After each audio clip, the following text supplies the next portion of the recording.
ایک گدھے کی سرگزشت یہ کرشن چندر کا طنزیہ و مزاحیہ ناول ہے،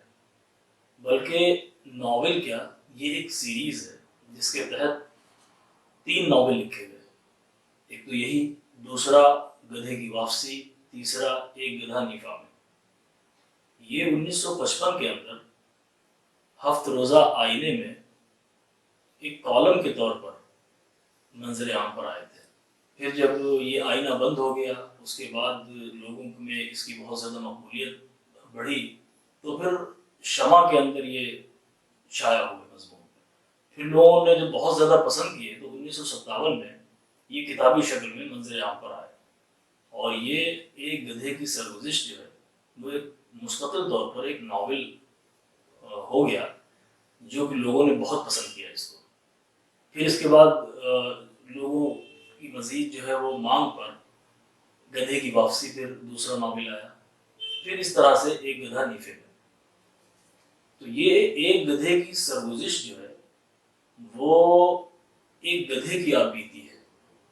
جس کا ہیرو جو ہے وہ ایک 12 بنکی کا گدھا ہے، اور 12 بنکی کا وہ گدھا جو ہے وہ ایک پڑھا لکھا گدھا ہے جو انسانوں کی طرح باتیں کرتا ہے، اور اس کے کردار و گفتار جو ہے ان تمام چیزوں سے جو سماج کے اوپر ایک طنز ہے، جو اس وقت کے جو حالات ہیں، خاص طور پر یہ تقسیم کے تھوڑے دنوں کے بعد والا وقت ہے، جو 1947 کے بعد 48 49 50 جو عام طور پر تقسیم میں جو بہت زیادہ فسادات ہوئے تھے، اس کے بعد والا وقت ہے۔ تو کس طرح سے مطلب حالات ہمارے یہاں کے ہیں، لوگ کس طرح کے ہیں، کیسا بدلاؤ ہوا ہے تو وہ کس طرح کا ہے، ان تمام چیزوں پر بہت گہرا طنز ہے۔ لیکن چونکہ اس کا جو مرکزی کردار ہے وہ گدھا ہے، تو اس لیے مزاح بھی بہت زیادہ ہے اور بہت دلچسپ ہے۔ اچھا، کرشن چندر نے گدھے کا جو انتخاب کیا ہے وہ مجھے لگتا ہے کہ منشی پریم چند کا ایک افسانہ ہے 2 بیل۔ اس کے اندر منشی جی فرماتے ہیں کہ گدھے کے بارے میں فرماتے ہیں کہ گائے شریف جانور ہے مگر سینگ مارتی ہے، کتا بھی غریب جانور ہے لیکن کبھی کبھی اسے غصہ بھی آ جاتا ہے، مگر گدھے کو کبھی غصہ نہیں آتا، جتنا چاہے مار لو، چاہے جیسی خراب سڑی ہوئی گھاس سامنے ڈال دو، اس کے چہرے پر ناراضگی کے آثار کبھی نظر نہ آئیں گے، اس کے چہرے پر ایک مستقل مایوسی چھائی رہتی ہے، سکھ دکھ نفع نقصان سے کبھی اسے شاد ہوتے نہیں دیکھا۔ رشی منیوں کی جس قدر خوبیاں ہیں سب اس میں بدرجہ عطا موجود ہیں، لیکن آدمی اسے بیوقوف کہتا ہے۔ اعلیٰ خصلتوں کی ایسی توہین ہم نے اور کہیں نہیں دیکھی، ممکن ہے دنیا میں سیدھے پن کے لیے جگہ نہ ہو۔ یہ اس سے اندازہ لگائیے کہ کرشن چندر نے یہ ایک طرح سے اس سے اندازہ ہی لگایا جا سکتا ہے کہ انہوں نے گدھے کو ہی اپنا مرکزی کردار کیوں بنایا، کیونکہ وہ جس سماج کے لیے، جن لوگوں کے لیے جو کہنا چاہتے تھے، وہ ایک گدھے کے تمثیلی پیرائے میں انہوں نے وہ طنز کیا ہے سماج اور معاشرے پر۔ اچھا، چونکہ اس کا مرکزی کردار گدھا ہے تو گدھے سے متعلق جو محاورات ہمارے سماج میں، جو محاورے اور جو ہمارے یہاں کہاوتیں ہیں، وہ کہاوتیں جب ناول کے اندر، اس ناول میں بیچ بیچ میں جب وہ کہاوتیں آتی ہیں اور ان کو اتنا سٹیک اور اتنا موزوں طرح سے کرشن چندر نے بیان کیا ہے کہ وہ مطلب جب آتی ہے تو ہم زیر لب کبھی مسکراتے ہیں، کبھی جو ہے ایک دم ہنس پڑتے ہیں۔ کہاوتوں کا انہوں نے ذکر کیا ہے، جیسے کہ اس کے اندر، اس ناول کے اندر جو کہاوتیں ہیں، جیسے کہتے ہیں کہ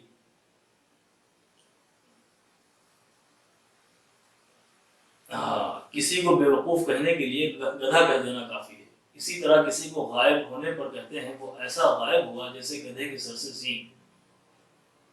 تیری بات گدھے کی لات، زر ہے تو نر ہے، نہیں تو کمہار کا خر ہے۔ یہ سب مختلف جگہوں پہ ان کا استعمال ہوا ہے، میں نے ان میں سے کچھ چیزیں نکالی ہیں۔ اپنی غرض پر لوگ گدھے کو بھی باپ بنا لیتے ہیں، گدھا گیا تو گیا، رسی بھی لے گیا، کسی کے کہنے سے دھوبی گدھے پر نہیں چڑھتا، گدھے پر کتابیں لادنے سے وہ عالم نہیں ہو جاتا، کھیت کھائے گدھا مارا جائے جلاہا، کیا کابل میں گدھے نہیں ہوتے؟ گدھوں سے ہل چلیں تو بیل کیوں نہ بسائیں، گدھے کا کھایا نہ پاپ میں نہ پن میں، گدھے کو گدھا ہی کھجاتا ہے، خدا مہربان تو گدھا پہلوان، اور گدھا گھوڑا ایک بہاؤ، گدھے پر چڑھانا، گدھے کو آدمی بنانا، گدھے کے ہل چلانا وغیرہ عام مستعمل ہے، جبکہ انتھک محنت کے طور پر بھی گدھے کا ہی لفظ استعمال کیا جاتا ہے، جیسے کہتے ہیں فلاں شخص جو ہے گدھے کی طرح کام کرتا ہے۔ یہ کوئی ایک جگہ پر کہ یہ جو محاورے ہیں کس طرح سے گدھے کے تعلق سے ہیں، اور یہ پورے ناول کے اندر بیان ہوئے ہیں، یہ کسی ایک جگہ کے نہیں ہیں، بلکہ ناول میں، پورے ناول میں مختلف جگہوں پر استعمال ہوئے ہیں، اور کچھ اس طرح سے کرشن چندر نے ان محاوروں کو استعمال کیا ہے کہ قاری کو جو ہے پڑھ کر کے ہنسی آتی ہے اور مزہ آتا ہے، اور وہ سوچنے پر مجبور ہو جاتا ہے۔ اس ناول کی یا اس گدھے کی کہانی یہ ہے کہ ناول جب شروع ہوتا ہے تو گدھا جو ہے وہ اپنی کہانی سناتا ہے، اور یہ گدھا جو ہے وہ بارہ بنکی کا گدھا ہے، جہاں پر یہ ایک کمہار کا گدھا ہوتا ہے یہ، اور وہاں ایک وکیل صاحب ہیں، وہ ایک حویلی بنوا رہے ہیں، اور یہ اینٹیں لاد کر کے وہاں لے جاتا ہے، تو یہ وکیل صاحب جو ہیں وہ اخبار بینی کے بہت زیادہ شوقین ہوتے ہیں، اخبار پڑھ رہے ہیں اور ان پر تبصرے بھی کرتے ہیں۔ اب وہ تبصرے کچھ اس طرح سے زور زور سے کرتے ہیں کہ وہاں کوئی ان کی سننے والا نہیں ہے، پڑوس میں ایک گدھا یہ کھڑا ہوتا ہے، اور یہ جو ہے بیچارہ سنتا رہتا ہے، ایک دن دو دن اس طرح سے سنتے اسے بھی جو ہے اخبار پڑھنے کا یا اخبار بینی کی جو ہے وہ لت لگ جاتی ہے اس کو، اور پھر دھیرے دھیرے یہ بولنا شروع کر دیتا ہے۔ جو وکیل صاحب اس کے سامنے باتیں کرتے تھے، اس کے ذہن میں وہ باتیں جو ہیں وہ پیوست ہوتی جاتی ہیں، اور اس کو بھی تبصرے کرنے کا، اخبار پڑھنے کا اور سیاسی گفتگو کرنے کا، حالات حاضرہ پر بات کرنے کا شوق پیدا ہو جاتا ہے، اور اس طرح سے یہ کسی نہ کسی طرح، جب اس زمانے میں بہت مشہور ہے کہ بھائی دلی چلو دلی چلو، اس طرح سے مختلف جو ہے ریلیں دلی کی طرف آ رہے ہیں، تو یہ گدھا بھی انہی کے ساتھ جو ہے وہ دلی کی طرف نکل پڑتا ہے، اور یہ مختلف جگہوں پر جاتا ہے ایک کمہار کے یہاں، اور وہاں جو ہے اس کے ساتھ کام کرنے لگتا ہے، پھر اس کی پریشانیاں یہ دیکھتا ہے، دیکھتے دیکھتے پھر ایک دن اس کو وہ بولتے ہوئے سن لیتے ہیں، تو بہت حیرت کرتے ہیں، تو اس طرح سے پتہ چلتا ہے کہ بھئی بولنے والا گدھا۔ اب جب یہ گدھا بولنا شروع کرتا ہے تو یہ پورے ہندوستان، خاص طور پر دلی کے جو اخبار ہیں وہاں پر جو ہے اس کے انٹرویو ہیں، اس کے بارے میں گفتگو ہونے لگتی ہے، پڑھا لکھا گدھا، لوگوں کو عجیب سا محسوس ہوتا ہے۔ اس طرح سے یہ گدھا اتنا زیادہ مقبول ہو جاتا ہے کہ دلی کے اندر یہ مختلف ادبی انجمنوں کی صدارت تک کرتا ہے، اور یہاں بھی جب اس حصے پر بات کرتے ہیں یہ جو کرشن چندر ہیں، تو ادب، کتابوں کے تعلق سے، ادیبوں کے تعلق سے بہت گہرا طنز سامنے آتا ہے۔ اسی طرح سے یہ ایک دن جو ہے پنڈت جواہر لال نہرو جو ہمارے وزیر اعظم ہیں اس وقت، ان سے ملاقات کرتا ہے۔ اب جب ان سے ملاقات کرتا ہے تو لوگ اس کو ہاتھوں ہاتھ لیتے ہیں، اور سب چاہتے ہیں کہ بھئی یہ ہمارے قریب آئے اور ہم اس کو اپنے پاس رکھیں۔ اس طرح سے ہوتے ہوتے مختلف لوگ جو ہے وہ اس کو اپنے ساتھ رکھنا چاہتے ہیں۔ اسی طرح سے ایک فیملی ہے جو ایک سیٹھ صاحب ہیں اور ان کی بیٹی ہے، وہ اس گدھے کو جو ہے وہ اپنے ساتھ رکھنے شروع کر دیتے ہیں، اور وہ اس امید میں کہ ہو سکتا ہے جب یہ جواہر لال نہرو سے یہ ملا ہے گدھا تو یہ ہمارے لیے ایک پرمٹ وہ چاہتے ہیں، اور یہ ہماری جب سفارش کرے گا تو شاید وہ ہمیں پرمٹ مل جائے۔ لیکن دھیرے دھیرے بلکہ ان کی بیٹی جو ہے وہ اس سے محبت کرنے لگتی ہے، اور جب انہیں آخر میں یہ پتہ چلتا ہے کہ یہ گدھا جو ہے وہ ہمارے کسی کام کا نہیں، کیونکہ وہ کہتا ہے کہ بھئی ہم ایسا نہیں کروا سکتے، یا یہ کہ پرمٹ آپ کو نہیں دلوا سکتے، تب وہ اس کو نکال دیتے ہیں اور اس کو بہت زیادہ مارتے ہیں۔ تو پورے ناول میں کئی جگہ یہ جب تک لوگوں کو یہ نظر آتا ہے یہ کام کا گدھا ہے، تو لوگ جو ہیں وہ اس کو اپنے قریب بٹھاتے ہیں، اس کو خواہش کرتے ہیں کہ یہ ہمارے پاس رہے، لیکن جیسے جیسے لوگوں کا اس سے مطلب نکلتا ہے، اور نکلنے لگنا مطلب کسی کام کا جب نہیں رہتا تو اس کو پھر دھکے مار کر نکال دیتے ہیں۔ اسی طرح سے آخر میں وہ سیٹھ جی بھی اس کو بہت زیادہ مارتے ہیں، اور یہ اتنا زیادہ زخمی ہو جاتا ہے کہ یہ ہاسپٹل میں داخل ہو جاتا ہے. یہیں پہ ایک طرح سے یہ ناول ختم ہو جاتا ہے، یہ والا ناول کا حصہ. پھر یہ گدھا جو ہے وہ ہاسپٹل سے جو ہے وہ واپس ہوتا ہے. دوسرے حصے کا نام ہے گدھے کی واپسی. اس طرح دوسرا حصہ جب شروع ہوتا ہے تو پھر وہی اس کے ساتھ حالات ہیں کہ یہ پٹری سے چلتے ہوئے، ابھی یہ تھوڑا سا یہ ہوا ہے کہ اس نے اب بولنا بالکل بند کر دیا ہے، بالکل خاموش ہے یہ، اور ایک پٹری سے ساتھ میں چلتا ہوا لوگوں کے ساتھ، ٹرینوں کے ساتھ، یہ جو ہے وہ کسی طرح ممبئی کی طرف آ جاتا ہے. اور یہاں کچھ لوگوں کے ساتھ یہ زندگی گزارنا شروع کر دیتا ہے. ایک دھوبی ہے، ایک پیٹر ہے، اس کے کچھ دوست لوگ ہیں، وہاں شراب وغیرہ کا دھندا ہوتا ہے، ان کے ساتھ یہ رہنے لگتا ہے. اور ہوتے ہوتے ہوتے ہوتے اس کا جو مالک ہے اس کے اوپر کچھ، ابھی اس نے بولنا نہیں شروع کیا ہے، اس کے اوپر کچھ قرض ہو جاتا ہے. تو اس قرض کو اتارنے کے لیے جب اس کے پاس، اس کا مالک شراب بہت پیتا ہے، تو قرض اتارنے کے لیے جب اس کے پاس پیسے نہیں رہتے ہیں تو یہ پھر اس کو 25 روپے میں اس کا ایک دوست جو ہے وہ گوشت کاٹنے والا ہے، یعنی قصائی، تو وہ اس سے کہتا ہے کہ بھائی اب جو ہے اس کو تم ہم سے 25 روپے میں بیچ دو. اور وہ اس کو حلال کرنے کی جگاڑ میں ہے کسی طرح. تو اس کا مالک جو ہے وہ بیچارہ مجبور ہو کر کے اپنی بے روزگاری سے اس کو بیچ دیتا ہے. اب گدھا جو ہے جب اسے پتا ہو گیا کہ بھائی اب ہمیں ذبح کر دیا جائے گا تو یہ پھر بولنا شروع کرتا ہے. اور اس کا مالک جو ہے وہ رات میں جب یہ دیکھتا ہے کہ اب یہ بولنے لگا ہے تو وہ ڈر جاتا ہے کہ پتہ نہیں اس کے اندر کوئی روح آ گئی. اس طرح سے وہاں سے بھاگتا ہے. پھر اس کے بعد سڑکوں پر جب یہ ایک مجموعوں میں کھڑا ہوتا ہے، لوگ اس کو مارتے ہیں، کہیں پہ یہ بولنے لگتا ہے تو لوگ کوئی اس کو ولی مانتے ہیں، کوئی اس کو کیا کرتے ہیں، کوئی اس سے جو ہے وہ لاٹری کا نمبر پوچھتے ہیں.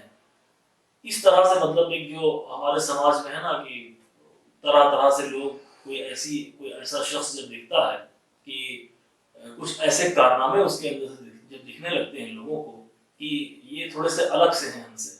تو پھر لوگ جو ہیں وہ اس کو طرح طرح کے نام دینے لگتے ہیں. اس طرح سے یہ گدھا بھی ایک صاحب اس کو خرید لیتے ہیں اور پھر جو ہے وہ دھیرے دھیرے یہ فلم پروڈیوسر بن جاتا ہے، فلموں میں کام کرتا ہے اور اپنی زندگی جو ہے بہت عائش سے گزارنے لگتا ہے. اسے لگتا ہے کہ بھئی یہ سب لوگ ہمارے تئیں بہت مخلص ہیں، بہت محنت سے یہ کام کرتا ہے. لیکن جیسے جیسے لوگوں کو اندازہ ہونے لگتا ہے کہ یہ ہمارے کام کا نہیں، پھر وہیں اس کے ساتھ وہی سب مسائل شروع ہو جاتے ہیں کہ بھئی کام نکالا اور اس کے بعد جو ہے وہ اس کو ادھر ادھر پھینک دیا یا یہ کہ اس کو مار کر کے بھگا دیا. اچھا، یہ جو یا فلمی زندگی جو ہے، چونکہ کرشن چندر جو ہے وہ فلمی جو ممبئی کی جو زندگی ہے، فلمی دنیا جو بالی ووڈ جس کو کہتے ہیں، اس کی چمک دھمک سے بہت زیادہ واقف تھے، کیونکہ انہوں نے وہاں پہ کام بھی کیا ہے فلموں کے لیے، کئی فلموں میں کام کیا ہے انہوں نے. تو وہاں کی جو کھوکھلی زندگی ہے، اس زندگی پر جو طنز ہے وہ اس گدھے کو سامنے رکھ کر کے بہت ہی خوبصورتی سے وہ طنز انہوں نے کیا ہے. مزاح بھی ہے، طنز لیکن بہت گہرا طنز ہے. آخر جب یہ ناول ختم ہوتا ہے تو اس ناول کے ختم پر ایک کوٹ ہے، یہ ناول میں آپ کو سناتا ہوں. وہ کوٹ یہ ہے، یہیں پہ ناول یہ ختم ہوتا ہے: دھرتی وشال تھی، آسمان بے کنار تھا، اور اب وہ تینوں ساتھ ساتھ چل رہے تھے. ایک مرد، ایک گدھا، ایک عورت. مرد جو خالق ہے، عورت جو ماں ہے، گدھا جو زندگی کی محنت اور اس کی معصومیت ہے. یہاں پہ یہ ناول جو ہے دوسرا حصہ ختم ہو جاتا ہے. اس کے بعد جو ہے وہ ناول کا تیسرا حصہ ہے. یہ مطلب حصہ بھی ہمارے معاشرے پر ایک طرح سے تنزیہ تیر برساتا ہے. اس ناول کا گدھا بھی مختلف مراحل سے گزرتا ہوا یہاں بھی پوری فلمی زندگی ہے. فلم ڈائریکٹر کے ساتھ شوٹنگ کے لیے نیفا کے جنگلوں میں پہنچ جاتا ہے، جہاں انہوں نے ہندوستان اور چین کی جنگ چھڑ جاتی ہے. اس بیچارے کو پوری فلم یونٹ چھوڑ کر بھاگ لیتی ہے. وہاں کسی طرح یہ جو گدھے موصوف ہیں، ان کی ملاقات جو ہے چینی وزیر اعظم سے ہوتی ہے. بلکہ ملاقات ہی کیا، بلکہ ہندوستان اور چین کے باہمی مسائل پر گفتگو بھی کرتے ہیں. اور اس درمیان جو کرشن چندر نے اپنی سیاسی بصیرت کا جو مظاہرہ کیا ہے وہ بہت کمال کا مظاہرہ ہے. یہاں کرشن چندر نے حالات و مسائل کا جائزہ لیتے ہوئے اپنی عمدہ سیاسی بصیرت کا اظہار کیا. ان تینوں ناولوں میں اب کرشن چندر کا جو شگفتہ اسلوب ہے اور دلکش طنزیہ اسلوب تحریر پوری طرح نکل کے سامنے آیا ہے. اور یہ ناول اردو میں اس کو مطلب وہ شہرت نہیں ملی جو کرشن چندر کی دوسری تحریروں کو ملی، کیونکہ کرشن چندر جو ہے وہ ایک مزاح کے طور پر بہت زیادہ مطلب مشہور نہیں ہوئے. وہ اپنی رومانی اور حقیقی تحریروں کے لیے، خاص طور پر رومان اور حقیقت کا جو ایک سنگم ہے ان کی جو تحریروں میں پایا جاتا ہے، انہوں نے جو تقریباً 500 افسانے لکھے، 50 ناول لکھے، اور ہر طرح کے ان کے افسانے ہیں. اگر آپ دیکھیں گے شروع میں وہ ایک طرح کے جو ایک ان کے یہاں جو رومانی تحریریں ہیں جو کشمیر کی وادیوں کے تعلق سے ہیں وہ بہت غضب کی تحریریں ہیں. اس کے بعد جو تقسیم کے وقت ان کی جو حقیقت یا جو ہے سماجی جو عکاسی ہے اس کے اوپر جو انہوں نے جو تحریریں لکھی ہیں، جیسے جو مہالکشمی کا پل ہے، موبی ہے، انّداتا ہے. کرشن چندر کا یہ جو ناول ہے، ایسا نہیں کہ انہوں نے تقریباً بہت ساری کہانیاں لکھی، ناول بھی بہت سارے لکھے. یہ اس ناول کو ہم ایسا نہیں کہ مطلب اس کو بہت زیادہ مقبولیت ملی ہو، ناول تو بہت اچھا ہے، لیکن چونکہ کرشن چندر جو ہے وہ سماجی حقیقت اور رومان ان دونوں کے سنگم سے جو تحریریں لکھی ہیں، وہ تحریریں ان کی جو ہیں بہت زیادہ مشہور ہوئی، اور وہ انہی تحریروں سے جانے جاتے ہیں. یعنی رومانیت اور حقیقت کا جو سنگم ہے ان کے یہاں، ان تحریروں سے زیادہ جانے جاتے ہیں. اور یہ جو ان کے یہاں جو مزاح ہے، حالانکہ انہوں نے خاکے لکھے، انشائیے لکھے، ان کے یہاں ایک مزاح کا باقاعدہ اسلوب ہے باقاعدہ ان کی تحریروں میں. اس وہاں وہ چیز تھوڑا سا دبی ہوئی ہے، مطلب لوگوں نے اس میں بہت زیادہ مطلب جتنا کام ہونا چاہیے تھا ان کے مزاح پر یا ان کے ان ناولوں کو جو شہرت ملنی چاہیے تھی وہ بہت زیادہ شہرت نہیں ملی. حالانکہ اس زمانے میں جب یہ قسط وار ناول آیا کرتا تھا تو شمع جیسا جو ایک، جس کو ہم پیورلی ادبی رسالہ نہیں کہیں گے، لیکن اس کے باوجود بھی اس کو بہت زیادہ اس وقت جو مقبولیت ملی. وہ کہتے ہیں کہ لوگ جو ہے وہ انتظار کیا کرتے تھے شمع کا اس ناول کے قسط کی وجہ سے. تو اس سے اندازہ لگایا جا سکتا ہے کہ یہ ناول اس وقت کتنا مشہور تھا. لیکن اس کے بعد بہت زیادہ جو کام کوئی خاص ہونا چاہیے اس ناول کے اوپر کوئی خاص کام نہیں ہوا. تو چونکہ یہ ناول بہت دلچسپ بھی ہے اور اس پر بہت زیادہ کام بھی نہیں ہوا تھا، تینوں حصے بہت دلچسپ ہیں، اس لیے مطلب ہم لوگوں نے یہ سوچا کہ اس ناول کے اوپر اگر ہم لوگ کوئی ویڈیو بنائیں یا کوئی کام کریں تو شاید آپ لوگ اس کو پسند کریں. اور پسند کرنے کے علاوہ لنک اس کا موجود ہے، ٹھیک ہے. آپ اگر چاہیں اس کا پہلا حصہ جو ہے وہ ہندی میں بھی ہے، اردو میں بھی ہے. اگر چاہیں تو اس کو ہم پڑھ سکتے ہیں اور اندازہ لگا سکتے ہیں کہ کرشن چندر جو ہے اپنے مزاحیہ اسلوب میں کس قدر کامیاب ہو.